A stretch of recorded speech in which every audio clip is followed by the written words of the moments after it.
you thought of using AI intimidate you? Or like me, you are in technology and it's like, God, I have to know another tool or another set of tools to either keep my job or understand how the world works. Well, I felt that way. 9 months ago, I was told that I needed to use Chat GPT in order to do my course. I was frustrated, I was aggravated, and I thought, Lord, I've been in technology almost 50 years. Do I need to know another tool in order to do this new thing I was going to do, which is to record on YouTube?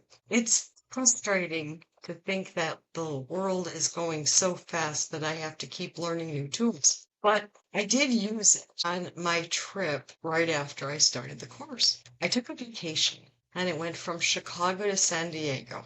And I decided to ask ChatGPT, how can I get from Chicago to San Diego on a road trip with the least possible impact by weather because I was driving in the winter in January. And slowly I learned just how helpful it could be. One of the things that I discovered is the importance of really defining what you're asking and what you get back. The quality of your outputs is based on the quality of your inputs. Garbage in, garbage out.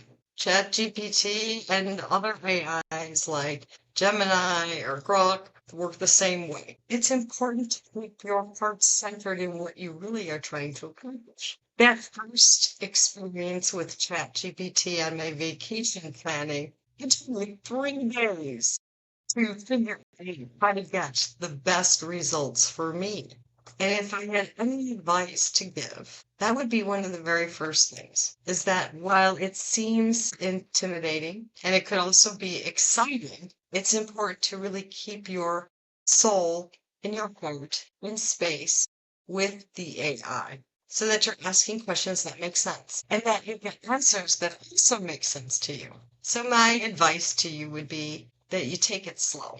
And if my story resonates, subscribe, like, share, because I'll be actually bringing more concrete examples on how you can keep your heart in your space with AI and get really good results. In fact, I have developed a PDF about how to create prompts, or what I like to call conversation starters, in order to get answers that make sense for you and are more aligned. It's important that you approach AI in a way that is calm and that you don't think that it's going to answer everything you've ever had a question about, but that it can give you some clarity and other information that you might need while you make other decisions.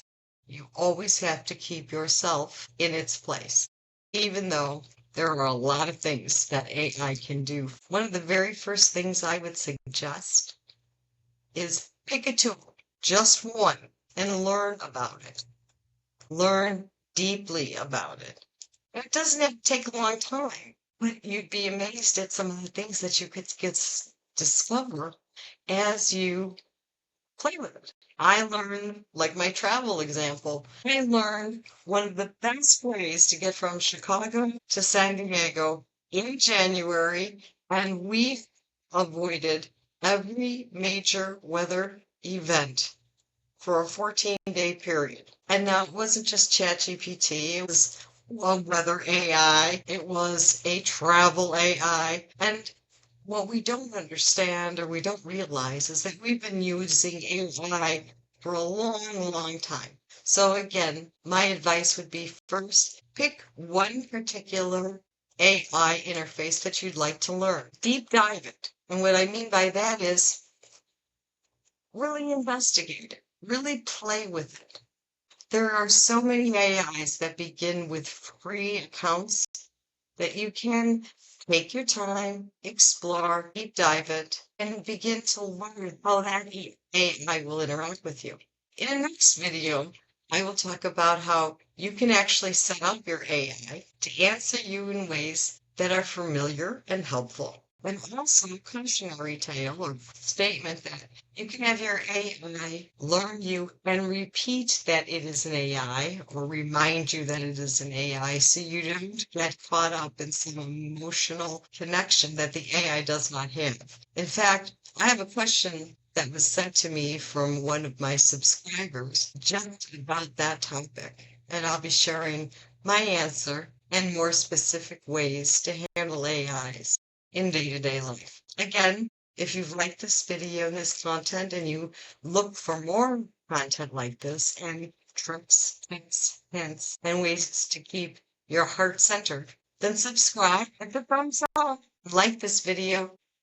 I love questions and I love responding. I love researching those questions and giving you the best information that I can. Thanks so much for watching, and you have a wonderful day.